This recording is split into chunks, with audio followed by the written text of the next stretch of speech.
Hospital Porter's pride and dignity stop the New World Order. Welcome to Hapanwo TV.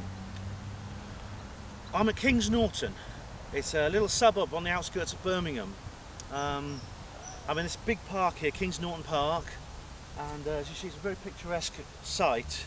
There's some buildings over there and there's big roads and things. It's sort of where Birmingham starts to meet the countryside.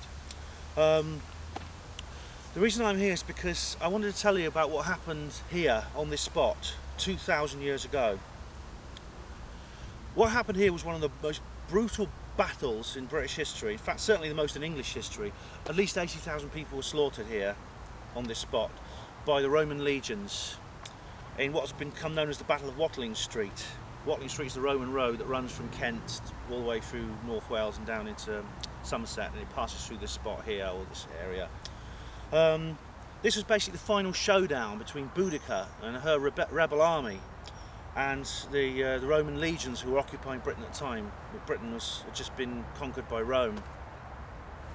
It's an extremely poignant and tragic story.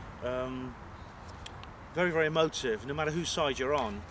Most people, I think, would be on the Roman side because historians nowadays tend to eulogise the Roman era, as you'll see when you watch my my Roman Bath film, which I took in Bath. You get Adam Hart Davis, you know, going like this, raving on about all the straight roads and the big buildings and the hot baths and all these other things that Romans did for us, you know.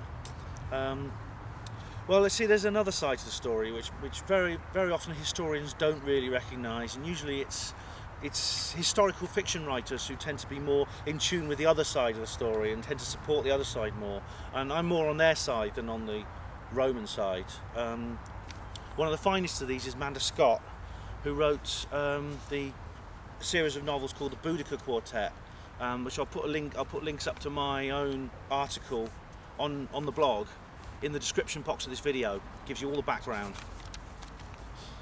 As you see, it's a kind of it is a kind of valley. As soon as I got off the train, I noticed that it was this kind of valley. You know, a very sort of shallow, broad valley, which Tacitus describes in his history. The only actually written record of the Boudica rebellion we know of, and no doubt it's full of Roman spin. As we see, what happened was the Romans, there were only 22,000 Romans left, these 16th and 20th legions. All the others have been wiped out by Boudica's army. Boudica's army consisted of over 250,000 people, of just ordinary people who'd taken up arms to free themselves from this tyranny, which is what it was. Sorry, what did the Romans do for us? Tyranny. And what happened was they must have been so confident of victory. This was virtually a mopping up exercise as they saw it. What happened was the 16th and 20th legions set up defensive positions in this valley. There's thick forest all around, so no one could come in and out from behind. And the Britons attacked from the open end of the valley, and they put a whole line of ox carts blocking up the front of the valley so that the Romans couldn't get out, and then they went in to finish off the Romans. You know, like I said, there were 250,000 of these guys. It must have seemed like a foregone conclusion to them. This was their mistake. This was Boudica's big error. She should not have tried to engage the Romans in open infantry battle, because they are so much better at it than anyone else. What she should have done, she should have laid siege to this area. She could have done. She had enough people to lay siege to the area. And these were people who were desperate for freedom. They didn't have much in the way of weapons. I mean, because the warriors had been disarmed. The Romans had confiscated everyone's weapons and destroyed them. But they fashioned sort of makeshift weapons out of old bits of iron and steel and wood. And they came at these guys. They came charging up this valley to where the Romans were in their defensive position. But then the Romans turned on them, and unfortunately the hunter became the hunted. They formed into a wedge formation, started marching forward, and as I said, they got this armour, they got this steel. You know, they're pretty much unbeatable. And the Britons were, you know, they turned and tried to run away, but they were caught in their own trap. 80,000 they reckon were killed. The rest managed to get away, but the rebellion was crushed, and Roman rule was never seriously challenged in Britain again for the rest of the empire until the 5th century, when it ended.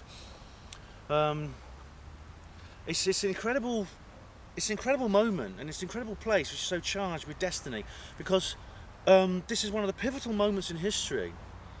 If Boudica had won, the whole history of the world would have been different. I mean, you can just imagine it'd be like, it was the Celtic warrior culture would have survived, which means that the Anglo-Saxon migration would probably not have happened.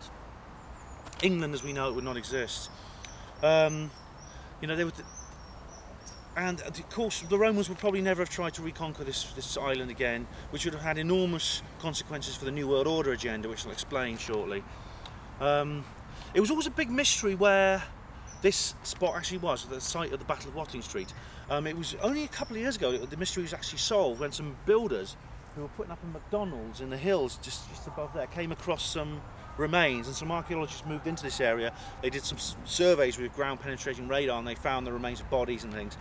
I mean, it looks like this is the spot, so the mystery has been solved, and it's in the right place actually, because it's about halfway between London and Anglesey, because that's where the two legions were actually in Anglesey massacring the Druids. Don't get me started on that, please. I'll go on for hours about that.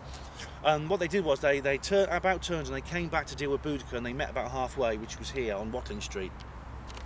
So that makes sense. I mean, really, it was an Earth's transforming moment. It would have been Earth's transforming if Boudica had won. Now, the reason it's to do with the New World Order, and I'll describe that in part 2 of this film.